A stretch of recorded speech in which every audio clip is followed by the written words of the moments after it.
Director of the FBI, Kash Patel. Thank you, Governor. This is what happens when you let good cops be cops. The FBI and our partners are proud to stand here today together to bring justice to the family of Charlie Kirk and honor his memory. I want to express my deep gratitude to President Trump, the Vice President, and the entire White House who have been so incredibly supportive with both resources and just personally to the FBI as a team. They had our backs the entire way, and I just want to express my gratitude for giving us the resources we need to operate in this space to bring this sort of justice at this sort of speed. In 33 hours, we have made historic progress for Charlie. Governor Cox, our partnership has been absolutely incredible these last few days. Our partnership will endure. Your state and local partners, your sheriffs, your DPS community has been unbelievably impressive in the hardest of times. And a case like this cannot be solved, cannot be brought without partnering with your state and local authorities. The FBI has a certain role to play, and we will play that role, and we will lead out for the federal government. But Governor Cox, we are so grateful for your state partnership that led out on this investigation. A little bit of the timeline. Charlie was shot at 12:23 p.m. on Wednesday. The first FBI agents arrived on scene in 16 minutes with chiefs of police at 12:39 and secured the scene.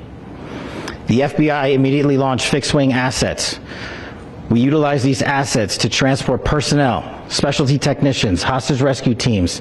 We also utilized these assets to go back and forth from the East Coast and here in Utah to transport forensic evidence and other evidence that will be analyzed and is being analyzed at our FBI laboratories in Quantico and other laboratories, including the ATF.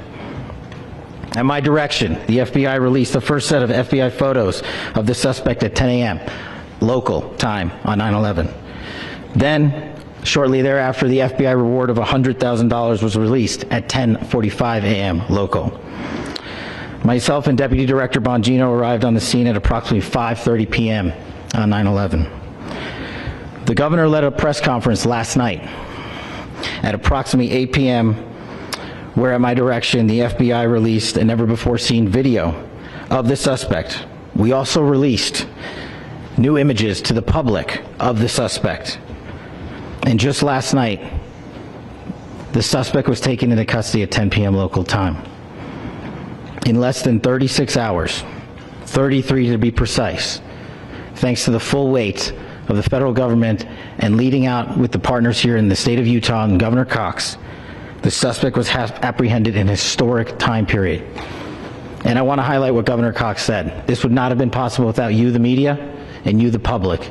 That's why we went so public, so fast, and we're so transparent, and we're committed to that transparency. The crime scene, just a little bit there. It is a large crime scene. State and local authorities, along with federal authorities, processed that crime scene quickly, and I even had the ability to walk through that crime scene and walk through the steps the suspect took to learn more about what was needed and what resources we needed to bear to create a full picture for the FBI and leadership back in Washington. Furthermore, thankfully to state and local partners, forensic evidence has been seized and continues to be garnered.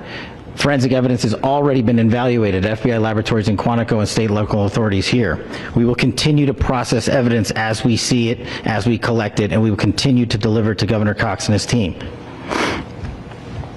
Last night, we had a total of approximately 7,000 leads.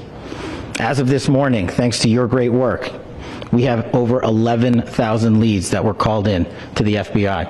And we are running out every single lead that we can. Every one of those leads will be run out. The arrest is a testament to the dedication of good law enforcement being great, and partnerships in law enforcement, which I've tried to highlight as my tenure as the director of the FBI. There is no better relationship for law enforcement than the FBI to partner with state and local authorities, and you've seen it here in these last few days. The FBI Salt Lake Field Office, along with our offices in LA, Phoenix, Denver, San Antonio, Las Vegas, Pittsburgh, Buffalo, our headquarters component in Quantico, all participate in the FBI.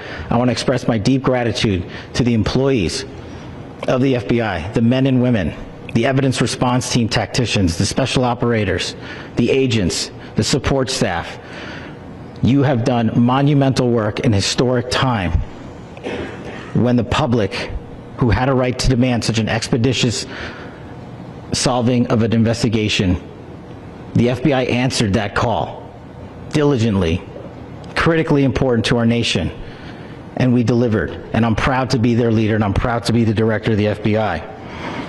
This is a very much an ongoing investigation, as the governor said, and we will continue to work with state and local authorities to develop the investigation, to provide them the evidence they need for their ongoing prosecutions, and we will be here to answer every call they absolutely have, as long as it takes, for as long as we need to find and apprehend whatever suspects were involved in this crime. Lastly, to my friend Charlie Kirk, rest now, brother. We have the watch, and I'll see you in Valhalla. I also want to give a special thanks to the Attorney General and the Department of Justice. Their unwavering support and their commitment to justice is shown true here. And without AG Bondi and Deputy Attorney General Todd Blanche and the resources they brought to bear, we would not have been able to complete our mission. And I just want to say special thanks. It's an honor to be a part of the Department of Justice.